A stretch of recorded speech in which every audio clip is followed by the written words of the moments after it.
I can't see any of y'all, but good evening. I think you're there. Well, welcome to the Bartow History Museum's special presentation on the life and legacy of W.J. Gordy and his family. Our presenters tonight have a lot of great material and information to share with us, so I want to get started right away. But before I do, I want to just give you a mention that we have numerous opportunities in the coming months to participate in the life of the Bartow History Museum and learn more about the history around us, including lectures, special events, cemetery tours, and more. Visit our website or follow us on social media for information on those events and to buy tickets.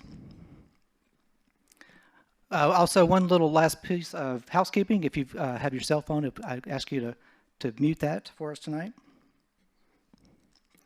And now on to our program. It is my pleasure to welcome and introduce Bob Wheeler and Daryl Adams.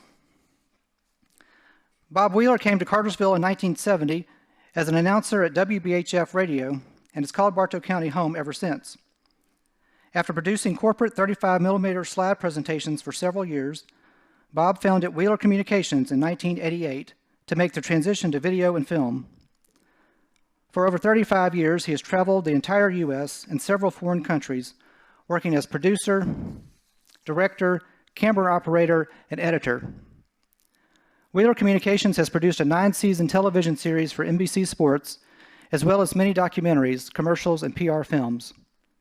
Currently, Bob is producing and directing a series of short films for In Touch Ministries, broadcast to an audience of 1.5 million viewers weekly. Together, Bob and his wife, Belinda, have 4 children and soon to be 7 grandchildren, the loves of their lives. Daryl Adams was born in 1963 in Gainesville, Florida, where his father was a physics professor at the University of Florida. After high school in 1981, Daryl went to the University of Georgia, where he earned a Bachelor of Fine Arts degree in ceramic art. In 1985, Daryl moved to Cartersville to study pottery with his grandfather, W.J. Gordy. In 1986, he opened his own studio in Cartersville, and in 1993, when his grandfather passed away, he moved into his grandfather's home. When their daughter Anna was born in 2006, Daryl and his wife Kelly moved back to Gainesville, Florida. Daryl continues to make beautiful wood-fired pottery under the live oaks on the edge of Kanapaha Prairie. Please join me in welcoming Bob and Daryl.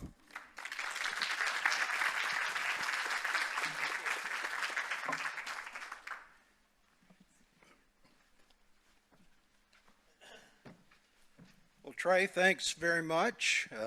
Before the lights went down, I said we've got a great crowd here this evening, and I thank you all for coming. I had just a few minutes to talk with Daryl before the program got started, and Daryl, I can't wait to hear what you're doing these days. The legacy that you're carrying on is certainly a worthwhile one. Back in 1991, I had the pleasure of producing a documentary film about the Metters family potters over in northeast Georgia. And it was a real reminder to me of what kind of pottery heritage we have here in Bartow County. Back from the late 70s through the 80s and into the early 90s, including Bill, there were 7 potters that I can think of that were working here in Bartow County. There was Lisa Wheeler, Edna Bacon, Molly Buford, Bill Amos, Tom Selos, and of course Ron Cooper, who studied with Bill early on in his career and is now the elder statesman, I guess you would say, of pottery in this area. So I decided to do a documentary on Bill, and in 1992, got in touch with him and went out to his shop and videotaped with him for an afternoon, and he went through all of the steps in the process of him from wedging clay all the way through throwing pieces and so forth, and described what he was doing at the time. Then later on in 1992, as Bill received his diagnosis. Was it 92? No, it was 93. I went back out there and spent the afternoon talking with him on camera. And he was very gracious in telling his life story and all of his experiences in a couple of hours. So with all that in mind, to make a film, guess what happened? It went on the shelf. Life got in the way, work got in the way. I didn't forget about the footage, and every once in a while I would say, well, I've got to make this film about Bill, at least complete it. But fast forward to a few weeks ago, when I heard from Trey that there was going to be this program with Daryl tonight and talking about Bill, I then had the reason and opportunity to finish the film 30 years after beginning. Just as a bit of information for you, back in '93 we were using fax machines and floppy disks, so you can imagine what television production was like back then. Not at all accustomed to what you are to see today. As you can see, the image is a little bit smaller. It's not quite as sharp, not quite as colorful as what we are accustomed to seeing. But without a doubt, the spirit of Bill Gordy still comes through. So I hope you enjoy 30 years in the making, from heart to hands.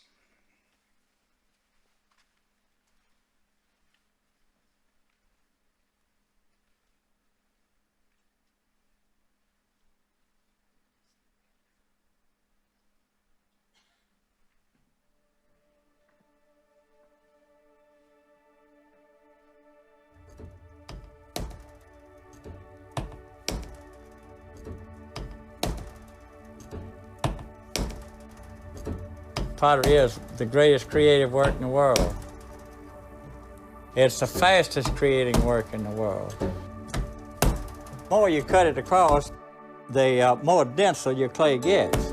About 28 licks across this wire normal is enough. With this wire, you have two cuts now. One cut comes toward you like this. The other cut comes up toward you also. You do not hit flat this way. You don't hit this way. The clay has got to be hit on an angle, so if there's any air in it, the air escapes. It's not that you can save a little money on it, but you can come near making that clay fit our glaze by running our own mixture. You can make your clay throw better. A regular half-gallon pitcher without a lid carries 3 pounds.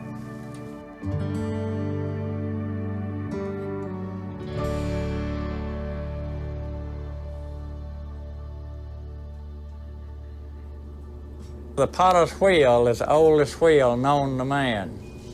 The potter's wheel was made 10,000 years before the first wagon wheel was ever thought about. Potter's wheel is still around. Now, as the wheel turns, I'll hold both hands steady and the clay will come right into my hand. Of course, my first job in pottery was with my father.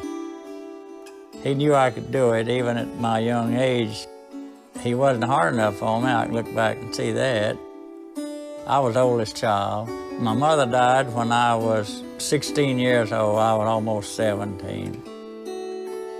Back then, of course, my dad had a lot of the folk art beliefs like all the old potters, and he mostly made what you might say utilitarian type wares. We had the mule type pug mill, which I'd have today, but you didn't have to have this horse or mule over about 1 day a week. Well, then you had to feed him 6. When I started, of course, I would make small bowls, worlds of pint-sized jugs. A pint jug at the time would sell for about 35 cents, where now we get around $9 for it. But that's the difference. See, then we were existing. We're trying to live today. I left home when I was 20 years old. And that was 1930. The Depression had hit, but it hurt my father's feelings real bad. I was oldest. I thought that a job opened at Bybee, Kentucky, and Bybee Pottery, which had been existing out of the same building since 1838. I made worlds of largeware. Some days I'd work up a ton of clay. And you're rounding this thing to look a little bit like a donut or automobile tire, so it gives you a hole to pull up. I'll use both hands and pull this clay toward me, real slow. If you pull too drastic, you can pull the clay in two. Now, the most important pull that anyone will make, all potters uses, is the next one, which is called, the old timers called it a knuckle draft. We pull it up by the left hand holding flat on the inside, and the index finger and the thumb puts pressure against the hand on the inside, and you notice this piece is getting quite large and thinner. You want to keep your hands very, very steady. This will be a fairly good sized piece. I moved in '35, just a little before World War II. Not just Carter, but the entire South, they just began to catch up. Part of it was due to the lack of money to purchase anything in the form of art. I don't mean that all pottery comes on the art, it doesn't. The potters never fought hard to come under the arts, and it took a long, long time before they were accepted by the painters. See, the painters used to dominate all the arts. When I moved here, there was no way I could depend on local people buying.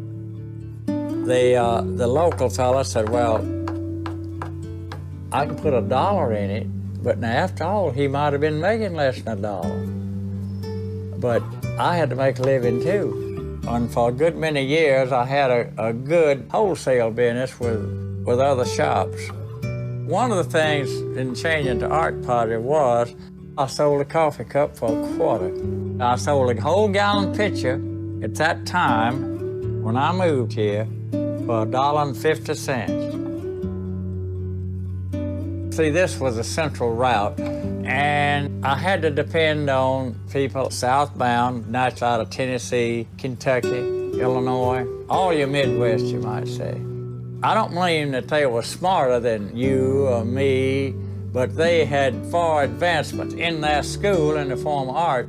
And now I sell a gallon pitcher today for $45, and I can't make enough of them. Now my local business will go, good gosh, I don't even have to have a tourist. Well, now, if I take out a kiln like Monday, I like to inspect everything. I'm not going to sell you anything. Sometimes a piece might slip by me that I don't want, but I try to watch everything to know that you're going to get a good piece of pottery. But they out here now, I don't have to tell you about it, you know that. I believe the most cars I had was about 23 cars one morning, and some of them was in here at 3 o'clock. They bring the breakfast. One of them lady said to me and said, the only thing is now, if you just had a John out here I could use. This is what is called a draft rib. It's a thicker one, and you notice they have the hole. That's for your middle finger to give you control and hold it without it slipping. Now this is the last pull you'll make for your proper thinness. If you don't get it right now, it's pretty much too late.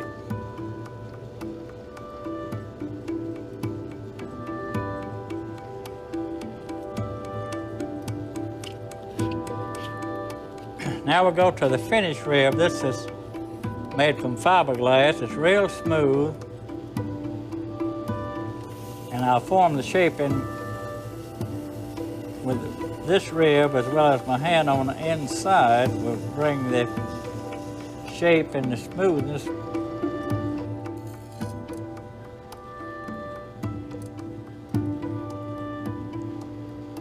It's almost a vase now. I will make a picture from it in a moment.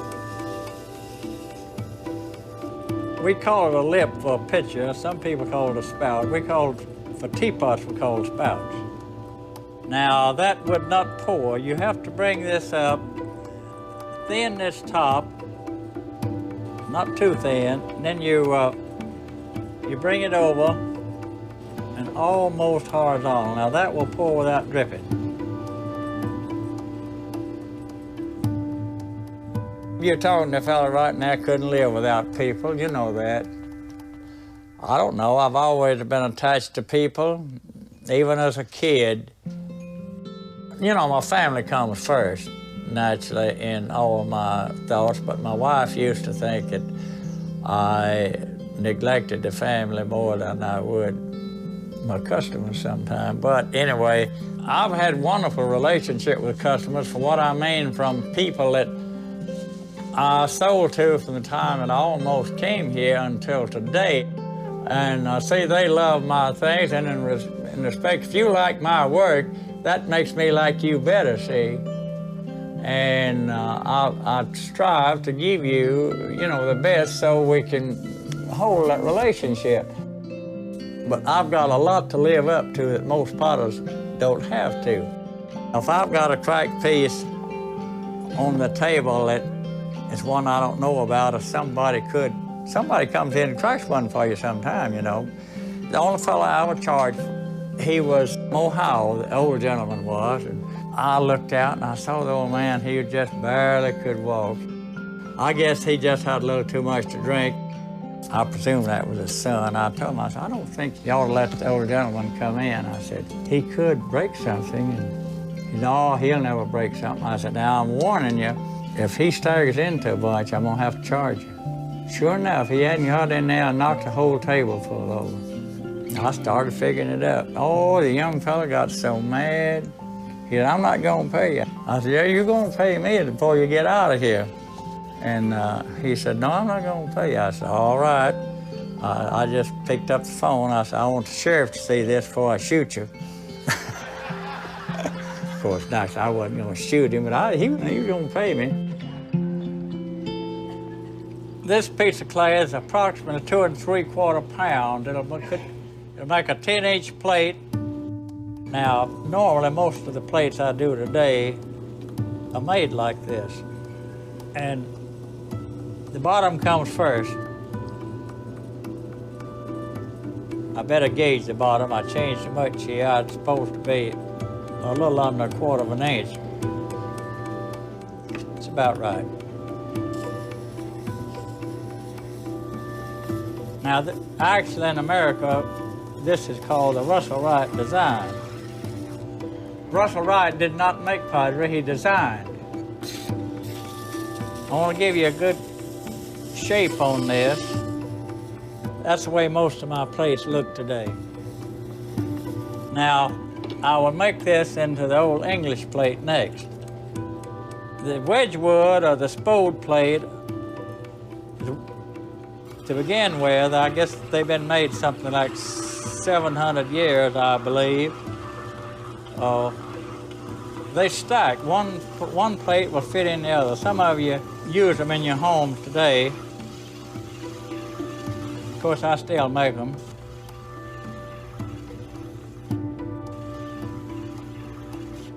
Now, you're more used to seeing that style of plate, right there. I'm extremely proud of my reputation. You know why? I never thought I'd have built this reputation. It never occurred to me that I would ever build a worldwide reputation, which I have. And I didn't do it just on my own. It was done through customers. Your customers are the one who built your reputation. As far as me making the pottery itself, I never went into it disliking it, and I never quit in the evening disliking it. I always enjoyed exactly what that I was doing. Well, it was God-given talent, yeah. I don't mean that God picked me out as one person. I couldn't hardly believe that, you know. But when I was young, I just made up my mind, if it was out there, I was going to do my levelest best. If you were good at something, nobody's pushing you. Push yourself. I push myself. No harm in it. If you are good doing something, don't let some neighbor or outsider say, look at here, that guy, he's conceited, trying to push his way into business. No, nothing wrong with that. I know I went into it, and I pushed it too. I knew that I could do it. Oh, I believe I think I'll be remembered as a artist or craftsman, along with my way of life. I think I'll be remembered.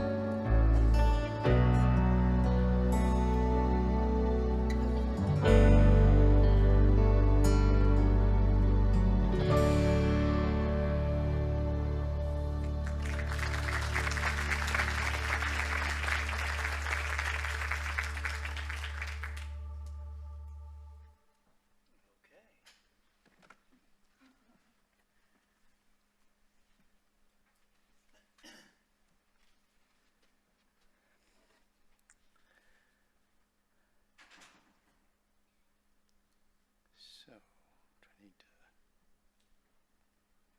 Okay. Well, I wanted to thank you all for coming out tonight to this presentation, and I really want to thank the museum, the Bartow County History Museum, for inviting me to be here. I have to say that's a pretty tough act to follow, though. So anyway, I'll try to contribute something something to that. I didn't really know what was in this video, but it's interesting. I was thinking about this, that 2023 is somewhat of a milestone. It's been 30 years in August since my grandfather died, and I was thinking shortly after he died, actually, about his legacy, and that it was so much more than the thousands of beautiful pots that he had sent out into the world. It was his reputation. And I find that 30 years later, when people share their memories with me of my grandfather and my great uncle DX, that they did very well in both regards. So I'm not sure, is it could be focused or just that's the way it is.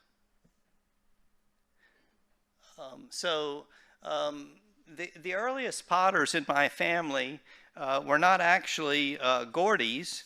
They were Jasper and Henry Bishop, and they were born in 1837 and 1839. And they were in Pike County, Georgia, a little southwest of Atlanta. And they made mostly churns and jugs and other utilitarian pots. And most of their work was glazed with a material called Albany slip from Albany, New York. And this is an example of a kind of work that they made, and of Albany slip. This was actually made by a fellow named Curtis Bishop, who was, I believe, Jasper Bishop's grandson. But Jasper and Henry Bishop had a sister named Lavinia Bishop, and that was my great-grandfather's grandmother. So my great-grandfather, let's see, we got...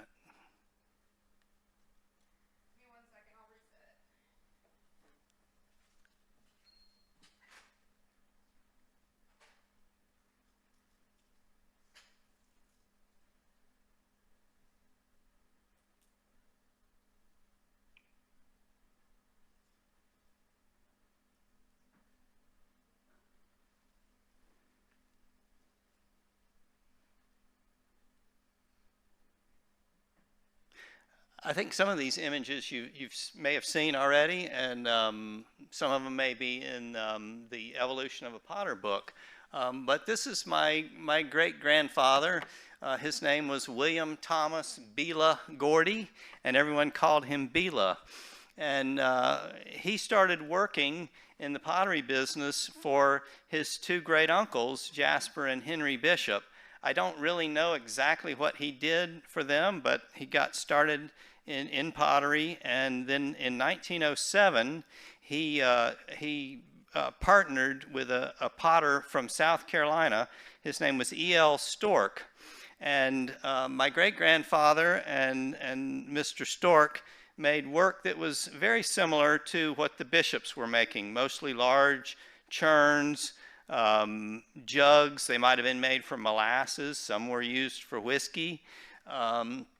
But one thing that E.L. Stork did, he introduced what he called a tunnel kill.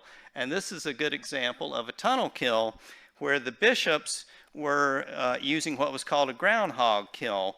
And with a groundhog kill, you would actually dig a hole into the side of a hill, and the hill would be used as the buttress to support the arch. Well, with this type of kill, you had these beams on the side with these metal bars that connected it, and so this was an advantage because it didn't have all this moisture from the ground in the hill.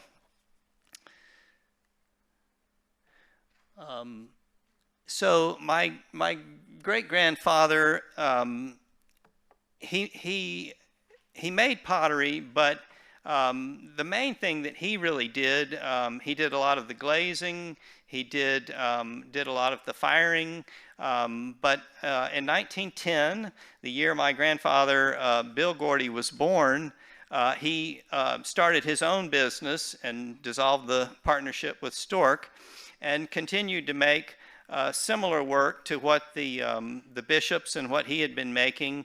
But he didn't make the really large pieces, the 5 and 6 gallon churns and jugs that were in demand. And so what he did was hired what you could call an itinerant potter. My granddad sometimes called them tramp potters. Some of them were from Texas, some were from Georgia, all around the South. And these folks had skills to make these very large pots that it's quite difficult to make. And so this was a really important early education for Bill and D.X. Gordy to see these different potters. Most of what they were doing was utilitarian, but these folks were getting around, and so art pottery shapes that they were making had been around for quite some time, things like Rebecca pitchers, and so they began to see some of these basic art pottery shapes. There were two in particular, though, that my granddad and my uncle D.X. mentioned. One was named Charlie Klein, who later made a lot of pottery around Atlanta. And the first jug that I showed you by Curtis Bishop, my granddad said that he really admired the way that both of them, they took a little extra time to finish the shape, and also the way that they would handle the clay was the way he put it. So anyway, they were very important in their education. I think he's prospecting for clay in this picture. And these are various ages, obviously, not too many as a young man. So you can see, even as an older fella, he was still making, I work on this potter's wheel actually every week. It was built in 1907. Yes. So this is an example. This was made at my great-granddad's shop. It has his stamp on it, but he did not make this. I don't know which potter did, but my granddad said his dad never made a 5-gallon piece of pottery. But this is Albany slip. This is another typical thing, a 5-gallon jug. These are actually mostly made from molasses and syrup. So in 1930, as my granddad just told you, he left home and he went to Ackworth, Georgia for 6 weeks. And this was not in 1930, this picture, but this is Mrs. Reed, who owned the Reed Pottery in Ackworth. But in 1930, there was a fellow named Guy Doherty who was running the Reed Pottery Shop after Mr. Reed had passed away. And so Guy Doherty had worked for W.T.B. Gordy, and he knew my grandfather, and he got him at the age of 20 to come up, and he had certain things that he wanted him to make during that 6 weeks. And I know exactly what he made during the 6 weeks because my grandfather kept a record on a little sheaf of paper, and he wrote down each item, 15 of this, 20 of that, in order that he got paid at the end of the 6 weeks. And one item that really just stood out to me was on one day he made 25 face jugs. So these face jugs, as far as I know, the pottery that was made at Ackworth didn't have anyone's name on it. And I don't really know exactly what the face jugs look like. But when I see one occasionally on the internet and I think, wonder who made that one. But anyway, during this 6 weeks, the most momentous thing, as far as I'm concerned, was that he met my grandmother. And she, her name was Jewel Futrell, and her dad had a sawmill in Ackworth, and they lived just across the road from the pottery shop, and she could see my granddad working in the shop. So they got to know each other and continued to correspond after he left Ackworth. And he went back to Alvaton, where his dad's shop was, continued working. And then about a year later, in 1931, he went back to Ackworth to run the Reed Pottery Shop by himself. Guy Doherty had moved on, and in September, he and my grandmother got married. And there's my grandmother. And so he worked for several months in Ackworth, and then he had gone home actually to Alvaton, and he got word that some folks named Hilton in Hickory, North Carolina were interested in hiring him to come to Hickory. And he didn't have a car at the time, so the Hiltons drove to Alvaton and picked up my grandfather and grandmother and brought them back to Hickory. And in October of 1932, my mother was born.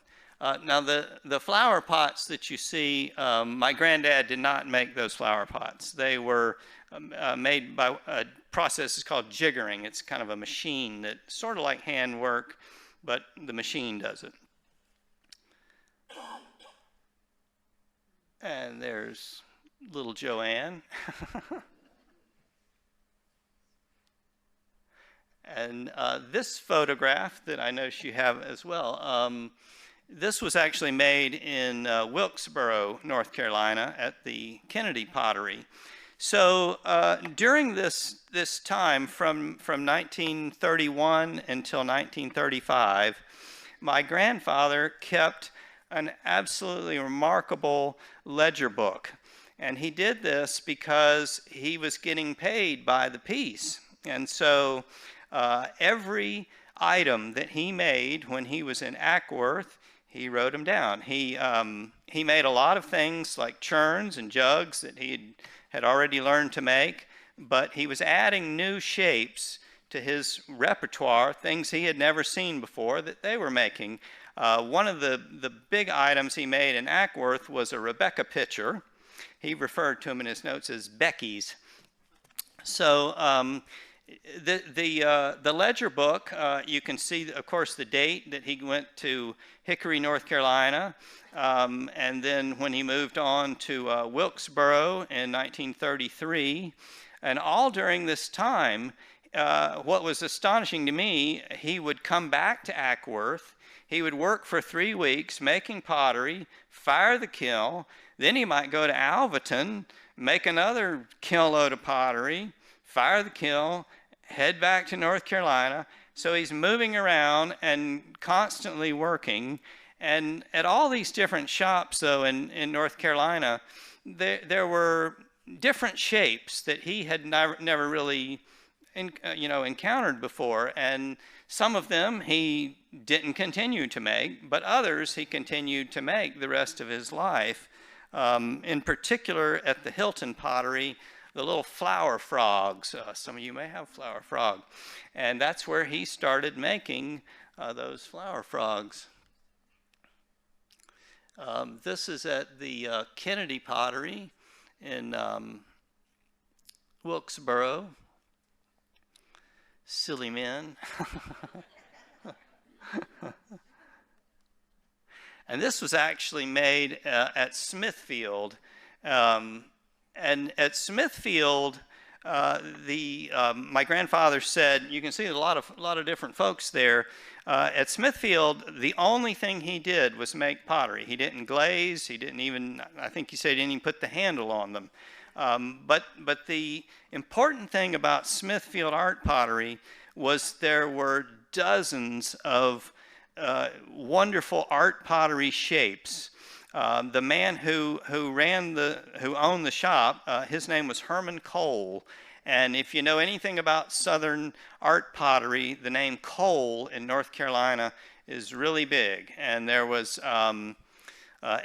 Cole. He was one of the most important. And so a lot of these shapes, when my grandfather arrived, somebody else had designed these. And so he said you would go into a room that had a model, an example of each of these different shapes, and had the size, how much clay to use, and you would bring it in, and then you would reproduce that shape. So this was, you'll see a lot of shapes that very much reflect his time at Smithfield. The other thing it's really important to mention about this time, when he was at Wilkesboro, he was introduced to a fella named Estill Rule. There's a county in Kentucky that's Estill County, so it's not Edsel like the car. But Estill Rule, he was a glaze chemist, and he had studied at Alfred University, sort of the Harvard of pottery schools, even in the 20s. There was a famous professor, Dr. Benz. And so Rule knew all about glazes, but he couldn't make pottery. And he was looking for someone to give him pottery lessons. And he was introduced to my grandfather, and my granddad would spend time after work with him learning on the wheel in exchange for him working with my grandfather on glaze chemistry. And I can't understate how important actually the glaze fundamentals that Edsel Rule passed on to my grandfather, because when he finally started his own shop, he had something that he could really work with other than just the Albany slip. And anyway, so in 1935, he moved to Cass Station, just north of Cartersville on old US 41, the Dixie Highway, and started the Georgia Art Pottery. One question that I would love to ask my grandfather, I can't believe I never asked him, was he had a partner. His name was Sam Hendricks. And Mr. Hendricks owned the property. He built this building. He paid for the kiln. And so he provided the capital. And my grandfather did all the work. But what I don't know is, how did he meet Sam Hendricks? And if anybody ever finds that out, let me know. I think it's lost to history. So during the next 5 years, my grandfather, he made wood-fired art pottery, very much in the style of Smithfield, as well as the other North Carolina shops that he worked at, as well as making churns and other utilitarian things that he had learned growing up. One important thing, his work in the wood burning kiln was fired in containers. They're called saggers, and these would be made on a potter's wheel. So it was basically a pot with no glaze, and then you would fill it with small pots, and then you would sit another sagger on top of that and fill that one with pots, and so forth until you got to the top, and then you'd put stuff on the top. And he did this so that the fire would not come in contact with the pottery. I'm pointing that out to you because when we get to a few pieces that I've made, I'll tell you how there's quite a difference in the way I approach wood firing. In 1940, my grandfather had saved some money, and he was tired of doing all the work and getting half the money, to be perfectly honest. And so he bought the property that was next door. It was owned by some folks there in Cass Station that had a store, and it was actually a cornfield at the time. And so he opened the new Georgia Art Pottery in 1940. This was made at the original building. I think this was made in 1935. Actually, this is a foot-powered potter's wheel that I still use all the time. And this is my mother and my Aunt Grace out in front of the original Georgia Art Pottery. And my grandfather. You can see some interesting pieces there. And another. So this piece, I actually sort of put a little out of order. This piece was made, it is the only piece that I know that was made at Ackworth by my grandfather that is identified that he made it. I know that because he made this for my grandmother, and on the bottom it says something about a special something for Jewel. But one thing on his list of items, he called it a Venetian pitcher, as opposed to this Rebecca pitcher. And I was never really sure what was a Venetian pitcher. And since this one's not really like a Rebecca pitcher, I've kind of wondered if maybe that's a Venetian pitcher. But it's a very special piece for that reason. And this piece is particularly special. This is another shape that actually he started making in Wilkesboro at the Kennedy Pottery. It would come with little matching cups to go with it. But this particular piece, when my grandfather started in 1935, he said he didn't have all of his glazes worked out, so he didn't want to put his name on it. And the very first firing, he fired the pieces on little stilts. It's like a little tripod, and he didn't wipe the glaze off the bottom. This is very much like they were doing at Smithfield. Well, after one firing, he decided that is not the way I want to do it. And so he started wiping the glaze off the bottom, but he still wasn't ready to put his mark on it. And so the second firing, no glaze on the bottom, no stamp, and this came out of the very second firing of the Georgia Art Pottery. And I just know that because my granddad told me. Yeah. I really wanted to show you all of these shapes that I'm showing you were very typical of the wood-fired art pottery that he was making. And these are also very typical of Smithfield art pottery that you'll see some similar pieces. This is actually a little lamp, and this one's a little bit radioactive because it has uranium in the glaze. Somehow after World War II, it was hard to get hold of it. So this is a pretty unique piece. It may be hard to read, but it says Scott's Tourist Court. And across the road from the pottery shop was the little cabins, and that was the Scott's Tourist Court. And this is, my mother said, the biggest thing it seemed like to her that he made in these early years was ashtrays. So I think he did. In fact, on his ledger book one day, I noticed he made 300 ashtrays. Quite a day. These are all typical pieces that he would have actually made in the Hilton pottery. The little jar, he called it a jam jar. And I see this in his ledger book, referred to the jam jar, and then, of course, the little flower frogs. And the little pitcher is really special to me. It's in a glaze that he called peanut butter. And it was fired in the 40s. At some point, he put this on, he had a scale for weighing glazes. And so you got a pan on this balance scale, where you've got to have a counterbalance. And he used this little pitcher for decades with little fired wads of clay in it to get just the right weight to balance with the pan. I still use that scale, but I decided to retire the little pitcher. I was mentioning earlier to someone about copper red glazes. The piece on the left, if this was fired in an electric kiln, would be a turquoise color.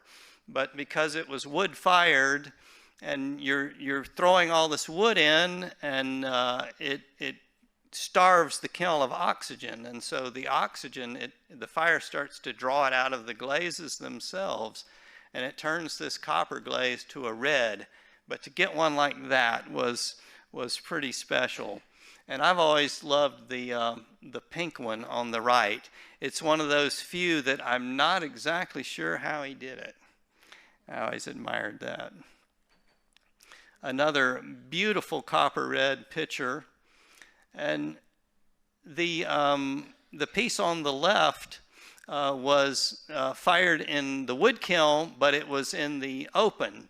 So the fire is actually hitting this. These aren't in saggers, and the flame is interacting with that glaze.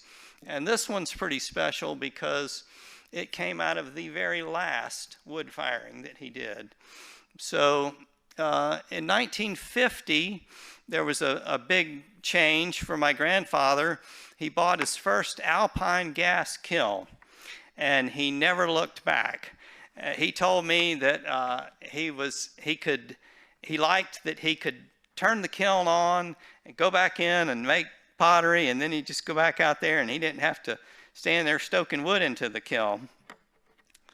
One of the things that I've always noticed with all of his work in DX is just how distinct their handles are. Little details that you can see a certain similarity in these, and the way the lip of the pitcher is made.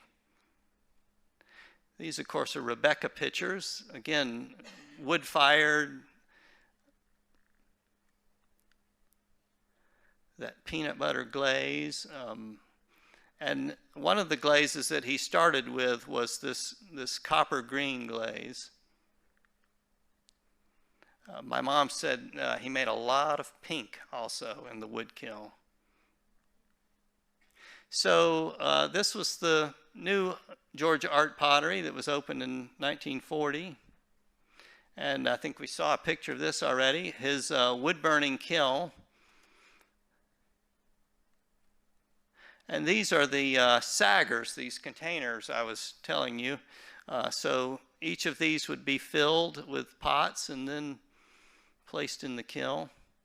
And this was his clay mixer that he later switched to a process he called washing the clay and quit. Maybe it was the mule he was having trouble with.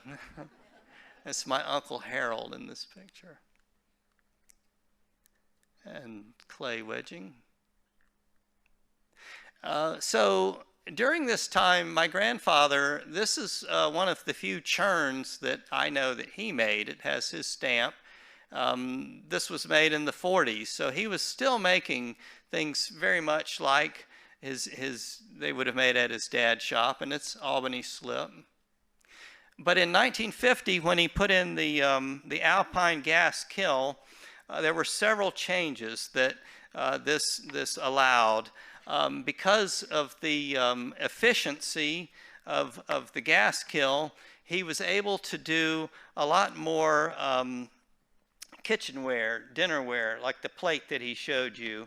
And I noticed, though, that these pieces to me are actually more like the traditional utilitarian work that he grew up with. It was more like that than the art pottery that he was seeing in North Carolina. So I think there was a little shift in his style. Things like casserole dishes, these just weren't efficient to fire in a wood-burning kiln. Bean pots, he started making these very early. And as he mentioned, the Russell Wright style of plates. This is a blue set of dishes, casserole dishes. And another thing I have to mention, so with the gas kiln, there was a little different temperature range than he was firing in the wood-burning kiln. And this kind of brought about a new focus in his glaze experimenting. And in 1953, he introduced his probably most famous glaze that you just saw was Mountain Gold. The Mountain Gold glazes are kind of like paint. You have a base and you can add different things to it.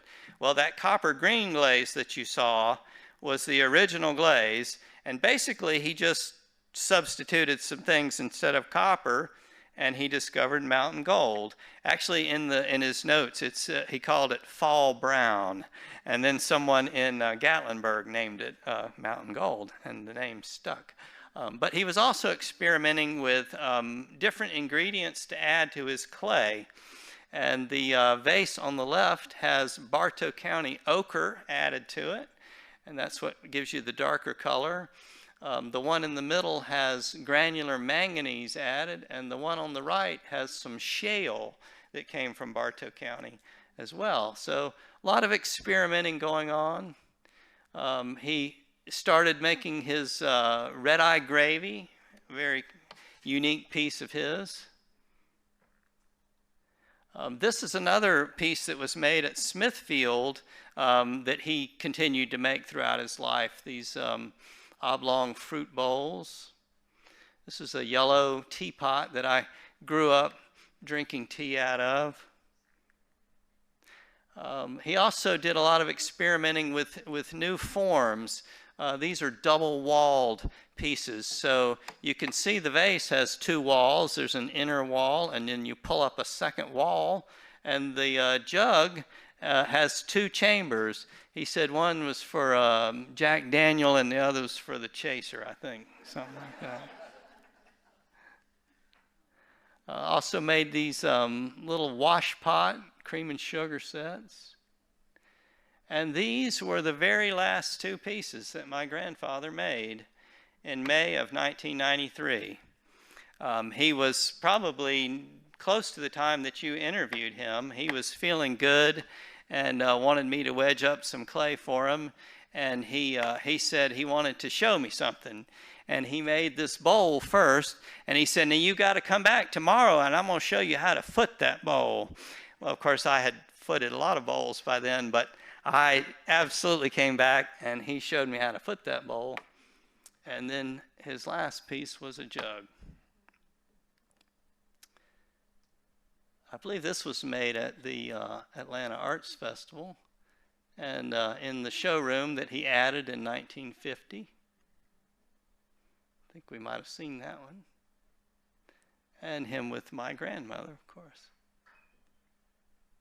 So meanwhile, DX was born in 1913, and like his brother Bill, he grew up learning to make churns and jugs, but his real love was sculpting and drawing, and he said he got this inspiration from his mother. And of course, you heard my grandfather say that his mom died when he was just 16, and DX would have been 13. This photograph was taken in 1934, so DX would have been about 21 years old. And wouldn't you like to know where those sculptures are now? This is him working on the potter's wheel that I still use today. And this is sort of typical. This is one by DX that was sort of typical of the early art pottery that he was beginning to see people putting dogwoods and grapes and different things like that. But I always thought he had a real special touch for it. So in 1935 was a momentous year for DX and his father as well. And they moved their shop from Alvaton to the little community of Primrose that is on the highway to Warm Springs. And of course, Roosevelt was the president then, and so there was a lot of tourism. And like my grandfather, they moved to get where the tourism was. And you can see a lot of the early art pottery shapes that he was making. And a big stack of flower pots he seems very proud of.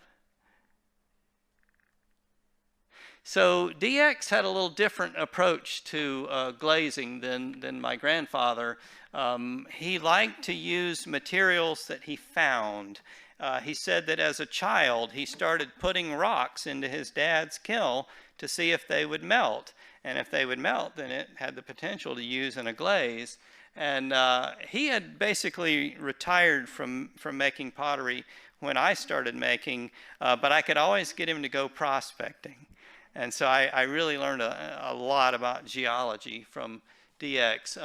But you could see there's a little more maybe subtlety to some of those.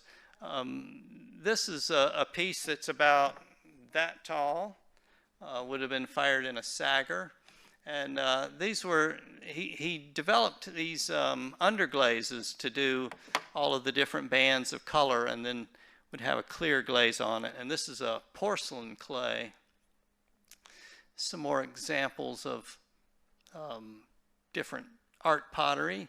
This is an early, again, they were seeing this type of thing in early art pottery, carving pots to look like wood.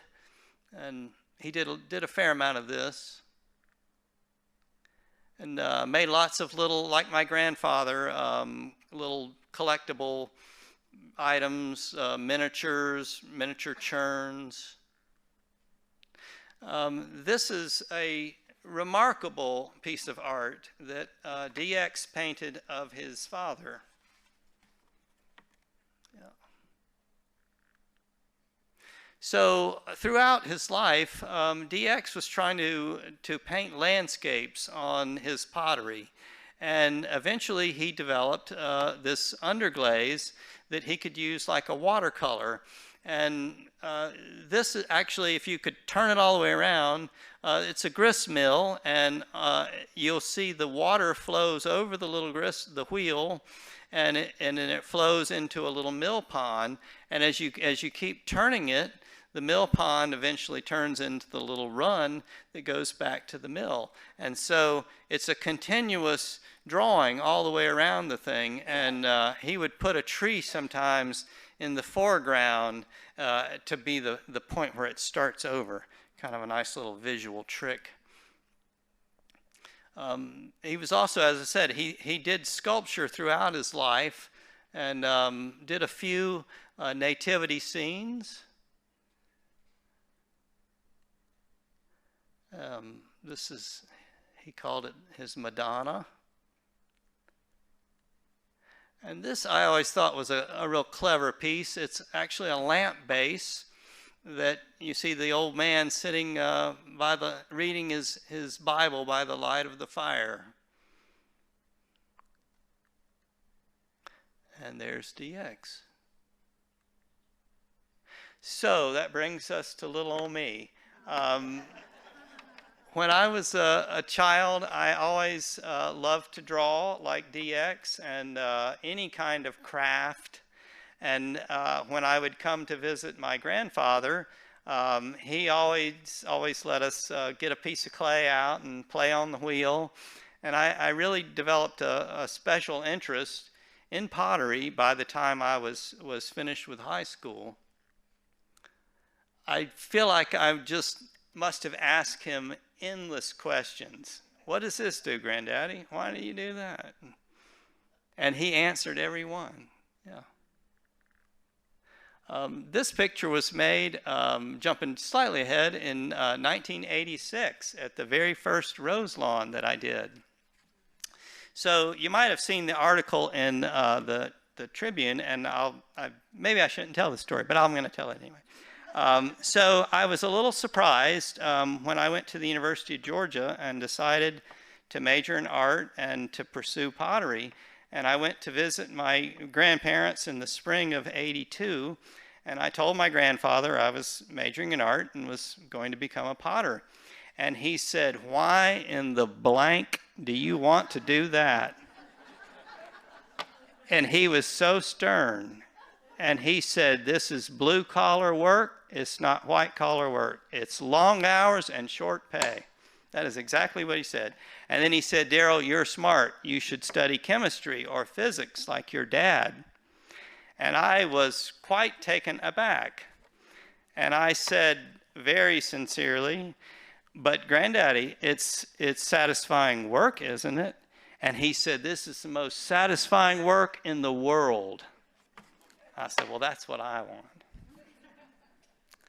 So when I finished at the University of Georgia, I came over to Cartersville in 1985 and spent about almost a year and a half working with my grandparents and working with my grandfather and learning all the aspects of, he was still very productive then, and learning all aspects of making functional pottery that people could enjoy.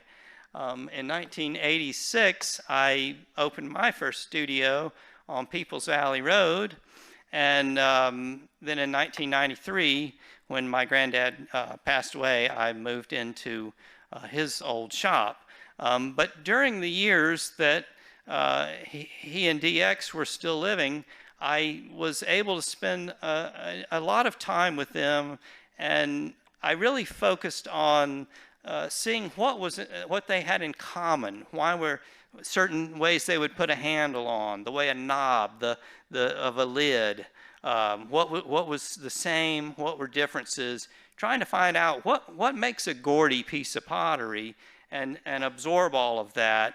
And I have to say, it's been an endless source of creativity looking back at what both of them did.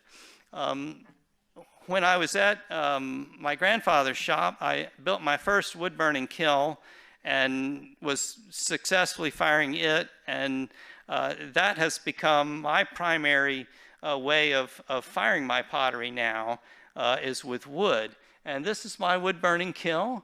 You see, you got to wear a welding mask, and it gets really hot. But the big difference that I mentioned earlier between the way I approach it and my grandfather is that my pottery is all fired on kiln shelves in the wood-burning kiln. And so it turns out that when the fire hits a glaze, that the ash is a flux, and it melts the glaze wherever it hits it. And so what I've tried to do is develop glazes that record the fire moving through the kiln in a way that has enhanced it. So that was quite different from my grandfather. My chimney is made out of stainless steel, so that is actually what it looks like when the flame is pouring out of the top of it. It's glowing red. So this is an example of actually a Smithfield art pottery shape that I made. But it's a great example when it's fired in the open. So the blue splotch that you see is where the flame is just hitting that piece, and it modifies the glaze. So if you don't put a glaze on the outside of the pot and you put it in certain parts of the kiln, the flame creates its own patina. So there's no glaze on the outside of this. It's just the fire itself. One thing I'll mention too, people ask me sometimes, do I make stuff like my grandfather? Is it just like his? And when I look at my work, I always see these sources. I could name you a specific pot that inspired me that led to this. But Bill Gordy never made one just like that, or DX. What he did was a lot of incised decorating. I started doing that in 1985. It was something he did, and that's what I'm doing here. So it's things like that that are sort of Gordy-esque. This is a great example of how the fire has caused this glaze to run, and harder to make than it looks. So when I moved to Florida, I had always been wanting to do drawings and landscapes around pots, kind of like DX, but not really grist mills and that sort of thing. And I've always looked to nature as my inspiration. And so beautiful Kanapaha Prairie, where I live, there's thousands of birds of all different kinds. And I finally started to figure out what it was I wanted to do. And I've done about 50 different birds in the last 12 years or so, like this brown thrasher. So this, to me, is completely Gordy-esque. It doesn't look just like Bill Gordy's, but the glazes, these two glazes are his base glaze formula, but neither of them are a glaze he ever made, because I keep playing with his glazes and trying to do new things with them, as well as experimenting completely new glazes. Pretty Gordy-esque, I would say. And actually, the brown glaze is one of DX's, and the blue glaze is another one of my grandfather's that Estill Rule sent him a letter a few years after they met, and he shared this formula. He said it was his favorite glaze, and he said, "Don't give it out to everybody." This is one of my favorite motifs of these bird pieces that I do. The black is my granddad's glaze. The purple is a new one that I've introduced into it. These are, again, more Bill Gordy glazes that I've modified, and a good example of what the wood firing does to it. You can see a lot of Bill Gordy in that one, but a little different. So in the mid-90s, my granddad's brother Herbert, there was 4 brothers, but Herbert was a carpenter. He built houses and made furniture, and he turned wood. And he gave me this beautiful wooden box and that he had turned on a lathe. And it really struck me that the proportions of this were a lot like our family's pottery, and not so much like you see a lot of wood turners. And I thought, wow, what a neat idea if you put a wooden lid on a ceramic jar. Well, I just sort of stored the idea in the back of my head, and I said, well, I got to have a lathe and probably need to take a class. And so I didn't do anything with this for many years. And then about 5 years ago, I cut down a camphor tree in my yard, and I discovered it had this beautiful wood grain. And then I decided, well, I've got to get a lathe, but I need to develop some glazes that will go with this wood. And so I started experimenting, and these are 2 glazes that came out of 40 or 50 different experiments that I developed to go with this wood. So the lids are turned out of camphor on a lathe. So we're bringing all the Gordy craftsmen together in this one.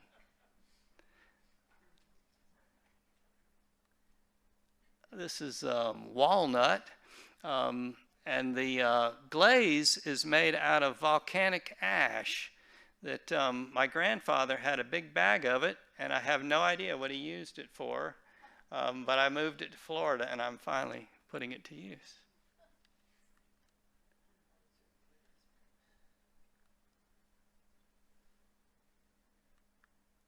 And that's it. Thank you. Thank you.